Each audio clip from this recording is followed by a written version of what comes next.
तो आज इस बेहद खास शो में हम बात करने जा रहे हैं राजनीति के दोगलेपन की, राजनीति के दोहरे चरित्र की।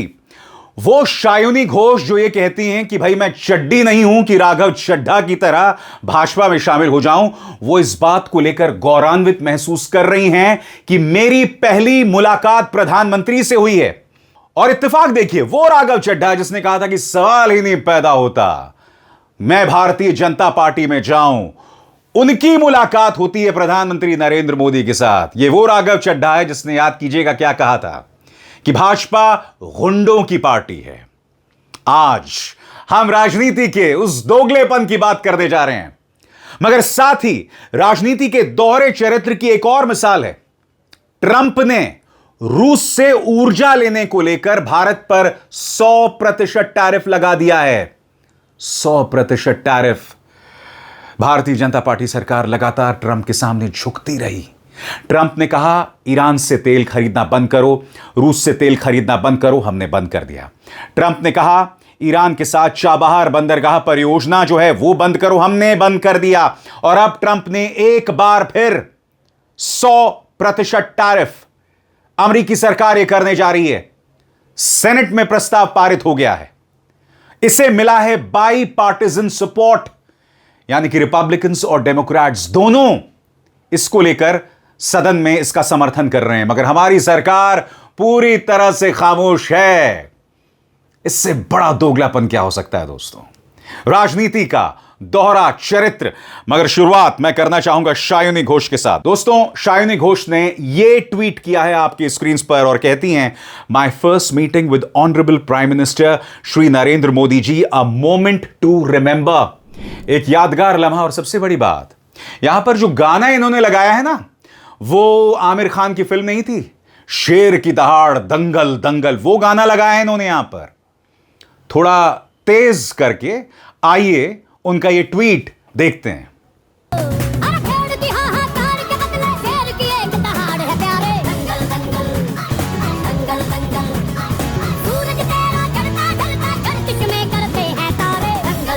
यहां पर शर्म से डूब मरने की गुंजाइश दोनों के लिए है, भाजपा के लिए भी और शायुनी घोष के लिए भी। याद कीजिएगा, जब राघव चड्ढा ने पलटी मारी थी और भाजपा की गोद में जाकर बैठ गया था, क्यों? क्योंकि ईडी के पास लाल डायरी थी, वो लाल डायरी जिससे ये मुश्किल में पड़ सकते थे। तब याद है शायुनी घोष ने न्यूज पिंच को दिए गए इस इंटरव्यू में क्या कहा था कि मैं कोई चड्डी नहीं हूं कि राघव चड्ढा की तरह भाजपा में शामिल हो जाऊं। पत्रकार की दूरदर्शिता और शायुनी घोष की बेशर्मी। सुनिए क्या कहा था उस वक्त शायुनी ने। राघव चड्ढा का आपने देखा अभी हाल में? शायुनी घोष है ना, वो चड्डा नहीं है, इसीलिए वो चड्डा चड्डी नहीं होगा कभी। और बात वहां नहीं रुकती। याद कीजिएगा, चुनावी सभा में इन्होंने काबा मदीना पर एक गाना गाया था। गौरव भाटिया से लेकर मुख्यमंत्री आदित्यनाथ ने इस पर प्रहार किया था, जबरदस्त प्रहार किया था। याद है? आप भूल गए। मगर आज वो गौरवान्वित महसूस कर रही हैं प्रधानमंत्री से मिलते हुए। शर्म नहीं आती बीजेपी? सुनिए किस तरह से गाना गाया था शायुनी घोष ने। माझी हला कृष्णा पाल तूल दे, माझी हला कृष्णा छेड़ दे नौकाया मी जब मुदीना, छेड़ दे नौकाया मी जब मुदीना।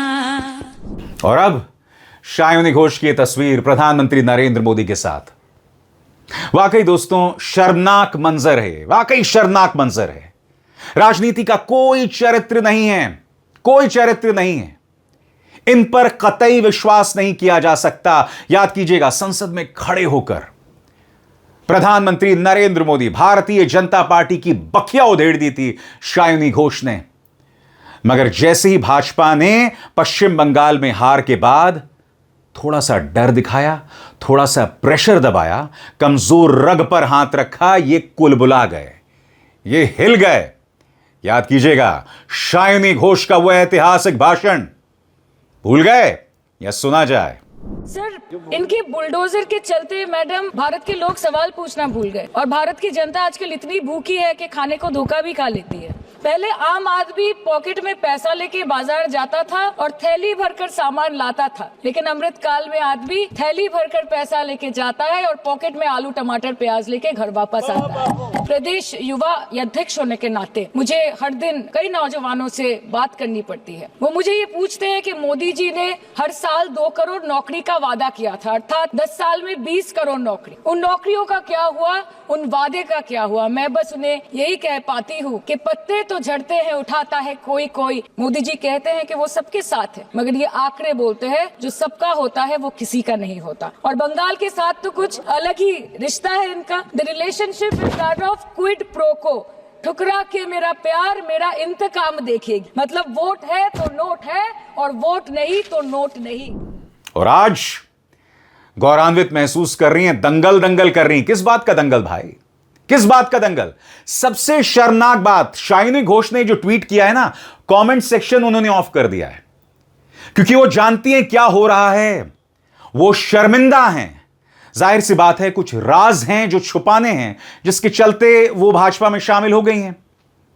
मैंने इसी मंच पर आपको बताया था कि शाइनी घोष और उनके एक करीबी एक मामले से जुड़े हुए थे, और उस मामले को लेकर, और वो भ्रष्टाचार से जुड़ा हुआ था, भारतीय जनता पार्टी ने दबाव बनाया। नतीजा आपके सामने है। और मुद्दा सिर्फ शाइनी घोष का नहीं है, यूसुफ पठान, इरफान पठान के भाई, वो भी इस बात को लेकर गौरवान्वित महसूस कर रहे हैं कि प्रधानमंत्री से उनकी मुलाकात की। यूसुफ पठान, आपको शर्म आती है? भारतीय जनता पार्टी ने पूरे पश्चिम बंगाल चुनावों में जो राजनीतिक प्रोपेगेंडा चलाया था, उसका एक अभिन्न अंग मुस्लिम विरोध था। मुसलमानों को टारगेट करना, उन्हें घुसपैठिया बताकर, और आप बेशर्मी से भाजपा की गोद में जाकर बैठ गए। गजब बेशर्मी है दोस्तों, और इनकी बेशर्मी की कोई हद नहीं है। और भूल जाइए इनको, राघव चड्ढा साहब, ये देखिए, राघव चड्ढा यहां लिख रहे हैं, a morning I will cherish, had the privilege of meeting Honorable Prime Minister Shri Narendra Modi ji, a detailed and enriching interaction. Deeply grateful for his generous time and for the opportunity to benefit from his insights and guidance. मैं समझना चाहता हूं, ये शख्स जिसने कहा था कि किसी भी कीमत पे मैं भाजपा में शामिल नहीं होने वाला हूं, आज प्रधानमंत्री से मिलकर इसने क्या हासिल किया होगा? किस इंसाइट्स की बात यहां इंस्टाग्राम का स्वयंभू प्रधानमंत्री कर रहा है? सीधी सी बात है, यह सवाल किया जाना चाहिए कि इस मुलाकात में राघव चड्ढा को प्रधानमंत्री से क्या फायदा मिल रहा है? अरे भाई, तुम्हारे शब्द थे ना, तुम्हें भारतीय जनता पार्टी को गुंडों की पार्टी कही थी, अब बेशर्मी से उनकी गोद में जाकर बैठ गए। अगर आप भूल गए हो तो मैं आपको याद दिलाना चाहता हूं इस शख्स ने क्या कहा था, सुना जाए। और मेरा ये मानना है कि बीजेपी एक गुंडों की पार्टी है, अनपढ़ गुंडों की पार्टी है। वो सिर्फ गुंडागर्दी करते हैं और पेट्रनेज देते हैं गुंडों को। और अब एक जरूरी संदेश, सच के इस सफर में मेरा साथी बनिए, मेरा चैनल ज्वाइन कीजिए और इनमें से एक विकल्प, एक ऑप्शन चुनिए। शुक्रिया।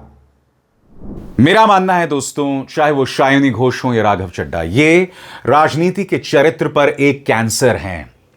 इनफैक्ट अगर आप भारतीय जनता पार्टी के अंदर कई नेताओं पर गौर करें, वो सब इसी दोगलेपन का शिकार हैं। कांग्रेस के कई नेता, ज्योतिरादित्य सिंधिया, मिलिंद देओरा, जितिन प्रसादा, इनफैक्ट इनके तमाम प्रवक्ता, शहजाद पूनावाला, गौरव भाटिया, खैर शहजाद पूनावाला तो अब प्रवक्ता नहीं है, शायद लात मार के बाहर कर दिया गया है, वो एक अलग मुद्दा है, मगर ये सब विश्वास करने लायक नहीं है। मेरे मन में इज्जत भारतीय जनता पार्टी के उन नेताओं के लिए है जो पिछले कई सालों से भाजपा से जुड़े रहे, जो सिद्धांत के तौर पर संघ से जुड़े हुए हैं, दक्षिणपंथी विचारधारा से जुड़े हुए। मुझे प्रॉब्लम इन दोगले लोगों से, इनके दोगलेपन से है, चाहे वो राघव चड्ढा हो, शाइनी घोष हो, यूसुफ पठान हो। वाकई बेशर्म दोस्तों, बेशर्मी की तमाम हदों को पार कर दिया है। मगर जो बड़ी खबर आ रही है दोस्तों, वो अमेरिका से आ रही है, और मैं चाहता हूं आप उस पर गौर करें। आपके स्क्रीन पर यह खबर गौर फरमाया जाए। अमेरिकी सेनेट ने 86 के मुकाबले 11 के बहुमत से भारत समेत 5 देशों पर 100% तक का टैरिफ लगाने वाला बिल पास कर दिया। बिल के मुताबिक भारत, चीन, स्लोवाकिया, हंगरी और अजरबैजान पर 100% टैरिफ लगाया जा सकता है। यह बिल रिपब्लिकन और डेमोक्रेट दोनों पार्टियों के समर्थन से लाया गया। इसका मकसद रूस की तेल से होने वाली कमाई को कम करना है ताकि उसकी युद्ध लड़ने की काबिलियत कमजोर हो सके। मैं फिर आपसे पूछना चाहता हूं, बड़े बड़े दावे किए गए थे कि साहब विश्व गुरु हैं, ट्रंप वही करते हैं जो प्रधानमंत्री कहते हैं। और याद है आपको, जब ट्रंप राष्ट्रपति बने थे तब गोदी मीडिया के ये गुल्लू कालू पौपो की परियां क्या कह रही थीं? जब प्रधानमंत्री और ट्रंप होते हैं तो बिजली कड़कती है। अरे मूर्खों, 100% टैरिफ लगा दिया है, फिर भी खामोशी पसरी हुई है। अगर आप भूल गए हो गोदी मीडिया ने क्या कहा था इस बिजली कड़कने के बारे में, सुना जाए। जबरदस्त केमिस्ट्री है दोनों की। बिजली कड़कती है, मतलब आप ये कह सकते हैं बिजली कड़कती है जब दोनों एक साथ मंच पर रहते हैं। जाहिर सी बात है कांग्रेस इस पर ताना मार रहा है। पवन खेरा कह रहे हैं कि भाई कहां है विश्व गुरु। सुनिए पवन खेरा ने क्या कहा। ऐसा कहीं से भी लगता है कि अब हिंदुस्तान आजाद है। कहीं से भी अगर आपको लगे, जो आता है ब्लैकमेल कर लेता है हिंदुस्तान, जो आता है वो शर्तें रखता है हिंदुस्तान के सामने कि आप तेल यहां से खरीद सकते हो, इतना खरीद सकते हो, इतना नहीं खरीद सकते। क्या हाल बना रखा है इस विश्व गुरु ने भारत का। ये जवाब अब आप इनसे मांगिए जो अपने आप को विश्व गुरु कहते हुए घूमते हैं पूरे देश में। संसद में आने की हिम्मत नहीं है, इसलिए हिम्मत नहीं कि ये सारी बातें उठेंगी, हर बात का जवाब मांगा जाएगा। और बात वहां नहीं रुकती। इस बड़ी खबर पर 100% टैरिफ पर अरविंद केजरीवाल भी हमलावर हैं। उनका बयान आपकी स्क्रीन पर। देश को अमेरिका के हाथों गिरवी रखने के बाद, ट्रंप की गुलामी करने के बाद और भारत का अपमान करवाने के बाद मोदी जी देश के लिए ये लाए हैं। आज देश के हर छोटे बड़े निर्णय में ट्रंप का दखल है। मोदी जी ट्रंप की हर बात मानते हैं, चाहे सही हो या गलत, और ट्रंप हर क्षेत्र में भारत के खिलाफ निर्णय लेता है। और बात तो सही है ना। याद कीजिएगा ऑपरेशन सिंदूर 3 दिन में रोक दिया था। क्यों? क्योंकि ट्रंप ने कहा। याद कीजिएगा ट्रंप ने भारत को हेल होल कहा था, पूरी तरह से खामोशी। याद कीजिएगा ट्रंप ने 56 बार कहा था, 56 बार कहा था कि मेरे कहने पर भारत ने ऑपरेशन सिंदूर रोक दिया था, जब मैंने उन्हें ब्लैकमेल किया था कि अगर युद्ध नहीं रोका तो व्यापार रोक दूंगा। यानी कि व्यापार का झुनझुना दिखाया और भारत ने ऑपरेशन सिंदूर रोक दिया। हाथ कंगन को आरसी, क्या आपके सामने हकीकत है? तो क्या आप इसे टाल सकते हैं? इसीलिए मैं बार बार कह रहा हूं दोस्तों, ये कुछ और नहीं बल्कि राजनीति का दोहरा चरित्र है। और यही बात राहुल गांधी लगातार उठाते रहे हैं कि यह सरकार डोनाल्ड ट्रंप के ब्लैकमेल का शिकार है। अगर आप भूल गए हो तो फिर सुनिए राहुल गांधी का पुराना बयान। पहले नरेंद्र मोदी अमेरिका गए, याद है आपको, गले लगे थे, याद है? इस बार गले लगने वाली फोटो देखी आपने? देखी? कहां गायब हो गई? राष्ट्रपति ट्रंप ने ऑर्डर दिया, जिनको मोदी जी अपने मित्र कहते हैं, ऑर्डर दिया, सुनो, इस बार गले नहीं लगेंगे, इस बार नए टैरिफ लगाएंगे। चू तक नहीं निकली, आज तक गायब है। जनता का ध्यान वहां ना चला जाए तो पार्लियामेंट में 2 दिन ड्रामा चलाया, मगर सच्चाई है कि आर्थिक तूफान आने वाला है। कोविड आया था, नरेंद्र मोदी जी ने थाली बजवाई, मोबाइल फोन की लाइट दिखवाई। अब आर्थिक तूफान आ रहा है, सामने है, करोड़ों लोगों को नुकसान होगा। 50 साल से सबसे ज्यादा बेरोजगारी आज है। कहां गए नरेंद्र मोदी? कहां छुप गए हैं? मगर जाहिर सी बात है दोस्तों, इस सरकार की कान में जू नहीं रेंगने वाली है। क्यों? क्योंकि मीडिया का दबाव नहीं है, क्योंकि इन्हें लगता है ये जवाबदेह नहीं है। और वही जवाबदेही की कमी हमें जंतर मंतर प्रोटेस्ट में भी दिखाई दी थी। आज अगर ये मुद्दे भी उठाते हैं तो हिंदू मुस्लिम ही करते हैं। जवाबदेही शून्य है, एक बहुत बड़ा जीरो।